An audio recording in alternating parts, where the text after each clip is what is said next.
ভাঙ্গারপাড়ে ভেঙে পড়া হারাং নদীর সেতু পরিদর্শন করলেন মন্ত্রী কৌশিক রায়।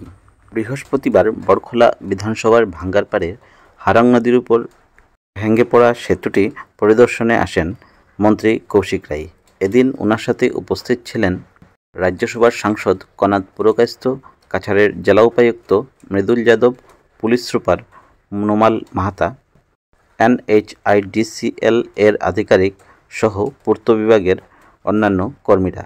মন্ত্রী কৌশিক রায় জানান, আগামী 10 দিনের মধ্যে নতুন বেইলি সেতু নির্মাণ ও বিকল্প যাতায়াতের ব্যবস্থা হিসেবে রংঘরের রাস্তা নির্মাণের জন্য 2 কোটি টাকা অনুমোদন করেছেন অসমের মুখ্যমন্ত্রী ডক্টর হিমন্ত বিশ্ব শর্মা। এর অবস্থায় ছিল, এখান থেকে যাতে একটু ভালো আমরা করে দিতে পারি, এই জন্য সঙ্গে সঙ্গে মুখ্যমন্ত্রী মহাশয় 2 কোটি টাকা মঞ্জুর করেছেন, যাতে আমরা সেগুলি কাজটা আরম্ভ করে দিতে পারি।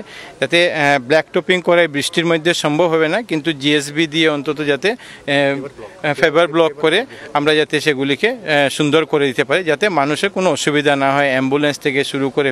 আর 10 টনে একটা লিমিটেশন দেওয়া হয়েছে, 10 টনের বেশি যে গাড়িগুলো, সেই গাড়িগুলোর প্রতি নিষেধাজ্ঞা দেওয়া হয়েছে। এছাড়া বড় গাড়ি যেগুলি আছে, আপনারা জানেন যে আমাদের ইস্ট ওয়েস্ট করিডোরের যে রাস্তা, সেই রাস্তার কাজ চলছে, কিন্তু হাফলং পুরানা যে হাফলং হয়ে যে রাস্তাটা আছে, সেই রাস্তারও গত কয়েকদিন আগে আমি যখন গিয়েছিলাম, সেই রাস্তারও একটু ওয়াইডিংয়ের কাজ হয়েছে।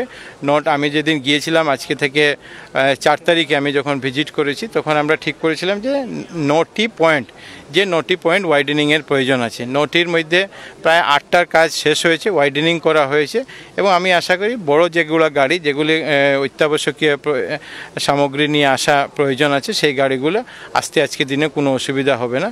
আর আমি মনে করি যে এই কয়েকদিনের মধ্যে, আগামী 20 দিন আমরা বলছি, NHIDCL আমাদেরকে বলেছেন যে 20 দিনের মধ্যে এই ব্রিজকে বেইলি ব্রিজের মাধ্যমে আমরা এই রাস্তাকে চলাচল করতে পারব।